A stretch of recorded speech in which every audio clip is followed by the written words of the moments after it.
And once again, Holy Spirit, we thank you for your presence here. You're the author of this word. Come this morning and be our teacher. We pray, Lord, for fresh revelation. We pray for alignment with your heart. In Jesus' name. Amen. The title of my message today, and I feel it's relevant for, I feel God is speaking something to us and is saying something about our nation.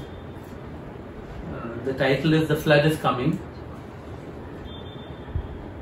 And on Friday morning when we were praying we were just praying as usual for different things, and out of the blue, without any context to anything we were singing or praying, this phrase popped in my head, the flood is coming.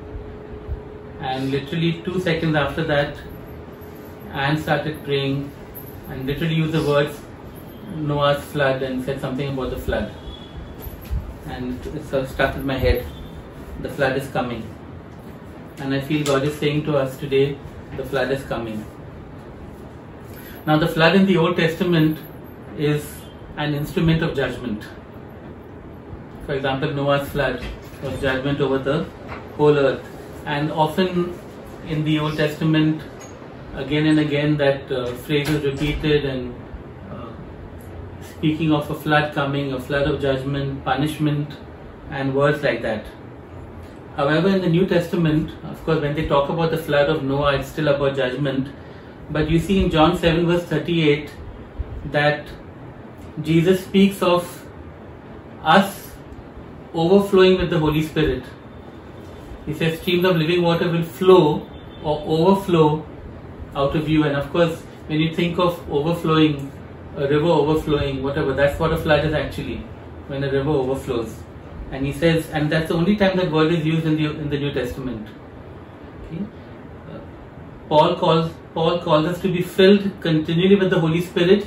Jesus says you will not just be filled, you will be overflowing, because the Holy Spirit will be flowing out of you. And so we think of a flood in the New Testament, it's something that's overflowing in a good way. But we also see this in the Old Testament. For example, in Ezekiel 47, there's a river of life that is flowing from the altar of the temple, and it is so deep that you cannot cross, and there's life on both sides of the banks, and it brings life wherever it goes. Clearly this river is a picture of the Holy Spirit. Even the heavy rain that we see in 1 Kings 18,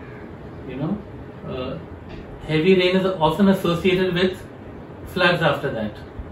And of course, if you live in Bombay especially, that's quite common over here. Okay.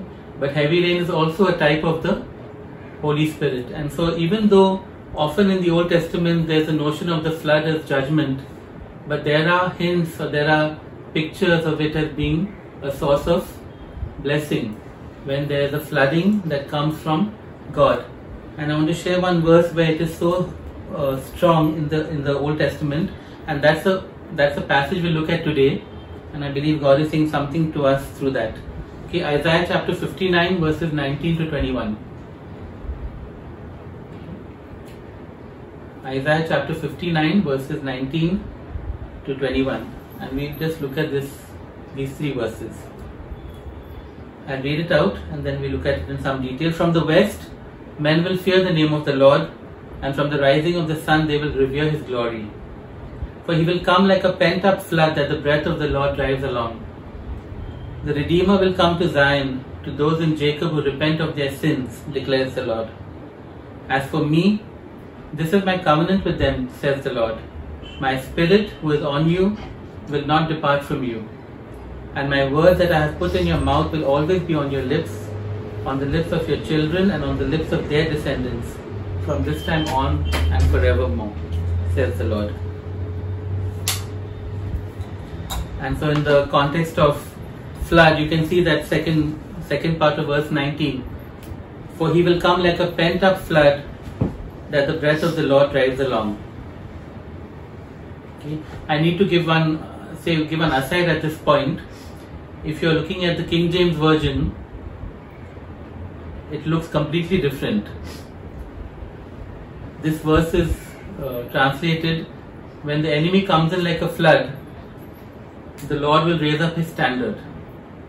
And in fact, one of the songs we sing, The Battle Belongs to the Lord, actually uses that phrase, when the enemy comes in like a flood.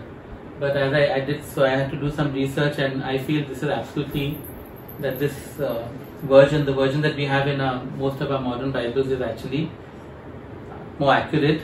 For he will come, for God will come like a pent up flood, that the breath, and of course that word for breath is the same word for spirit, that the breath of the Lord drives along. Okay?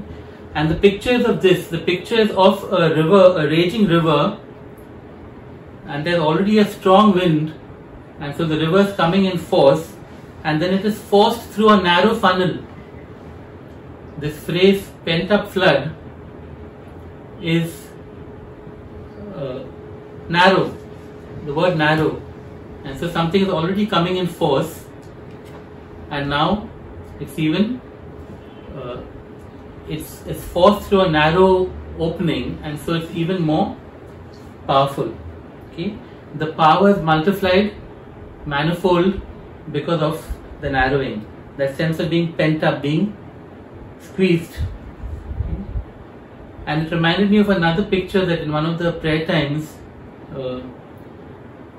this picture came to me. So like a dam about to burst, and a dam bursts because there's so much pressure coming, and it's just building up, building up, building up. And the picture there, of course, whenever a dam bursts, before that it's not burst, it happens in a minute, it happens suddenly. From the land beyond the dam being dry or just very peaceful, suddenly it is a raging river. Okay? And I believe God is saying that He's coming like a flood. Something is going to burst with the pressure of our worship and our prayers and our tears and our cries, our desire, our desperation. I think in Pentecost, in Acts chapter 2, there's a picture of that. Because for 10 days it's all quiet, and then suddenly in a moment everything changes. It's like a dam bursts and the Holy Spirit is poured out upon them. But before that there were 10 days of prayer and worship and desire and seeking and waiting on the Lord.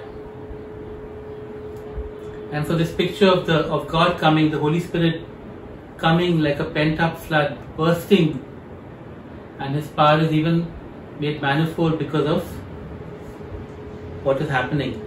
As a result, why is He coming? I mean, the results of what happened are the reason why He comes.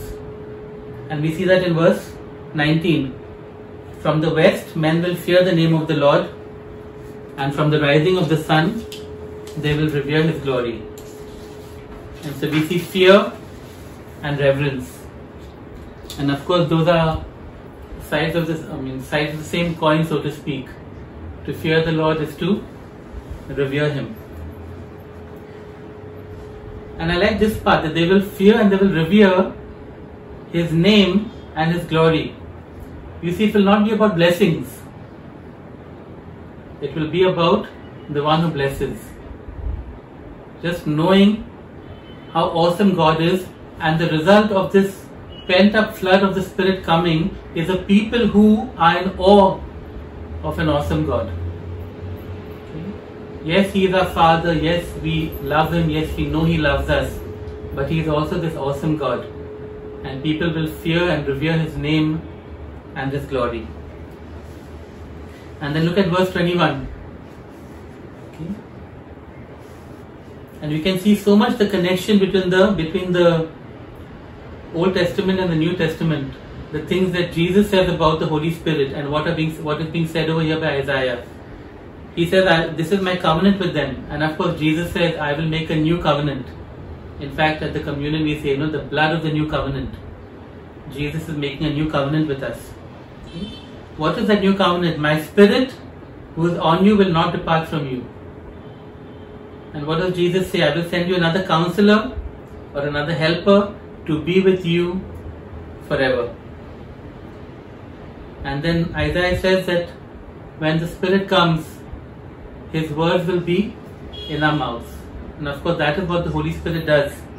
The Spirit will teach you all things, Jesus said. He will testify about me. Jesus said He will give you the words to speak.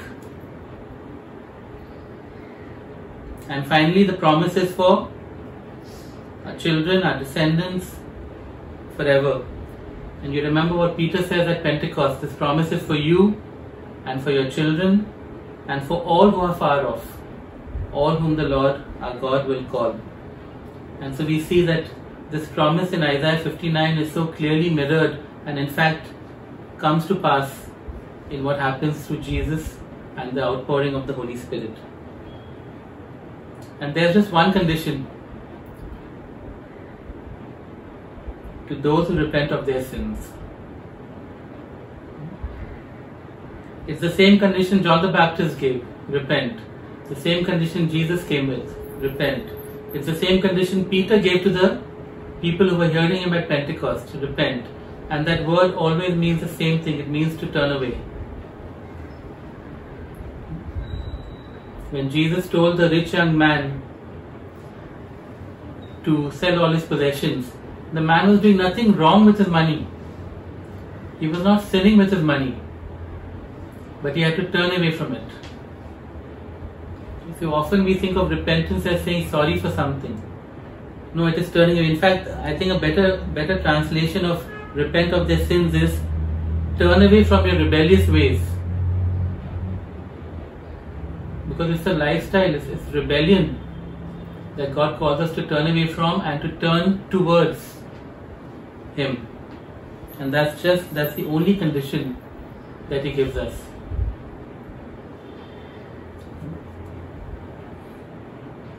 I believe God is saying the flood is coming, not in judgment, even though we deserve it. We deserve it individually, we deserve it as a nation for sure. But the flood is coming not in judgment, but in blessing. You know, in Jesus in Luke chapter 4, when He opens the scroll of Isaiah and He reads from Isaiah 61, the Spirit of the Lord is on me, and says that this has been fulfilled in your hearing. It's so interesting that He stops at a certain point. He proclaims, He says, this is the year of the Lord's favor. And the very next line says, and the day of vengeance of our God. And Jesus doesn't read that out. He stops in the middle of the verse. Because He says, I'm proclaiming or declaring the year of the Lord's favor. I'm not declaring the year of His vengeance. So the flood is coming in blessing. From the time the Holy Spirit has been poured out, He has been poured out in blessing. There will be a time of judgment, but this is still the year of the Lord's favor. As we think of this Independence Day, what do we want for our nation? That His name may be feared, that His glory may be revered, that God's Spirit may be poured out, that God's word may be proclaimed and on every mouth, that we may turn from rebellion unto Him, that revival may sweep our land with all that it brings. I believe God is speaking to us today. He's speaking to us for our nation. He's saying the flood is coming. The point is, are we ready? Are we ready to be surrendered, to be immersed, to be filled to overflowing, and to be used for His awesome purposes?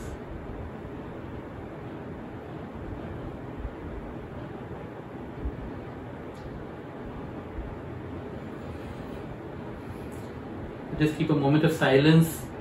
Let's examine our own hearts. Are we ready? The good news is the flood is coming in blessing. The flood is coming for revival. But are we ready for it? Are we ready for Him? And God, as we sang earlier, Lord, we want to say that we are available. We want to say, yes, Lord.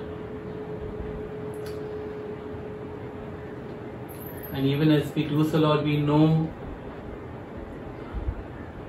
for many of us how afraid we are, how weak we are. We're so aware of the many times we've said these same words, Lord, and fallen and failed and disappointed you.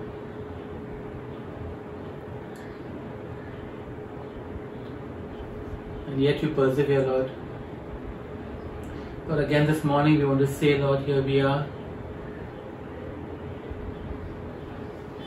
We want to be a people who are immersed in your presence, Lord, who are surrendered to your Spirit. Lord, we want to be a people who are available for whatever you call us to do, Lord.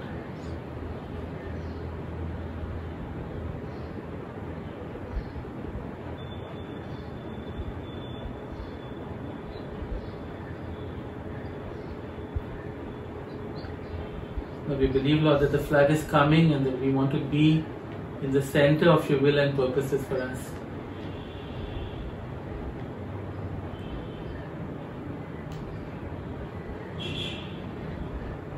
We thank you, Lord, that you are coming in blessing, Lord, you're coming in promise, you're coming with favor. And we pray not just for ourselves, Lord, but for this whole nation to lay hold of what you're offering us.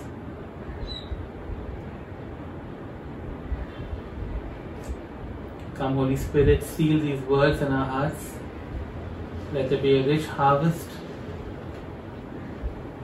of a new and abundant life, lived out completely surrendered to and for you. We pray this in Jesus' name. Amen.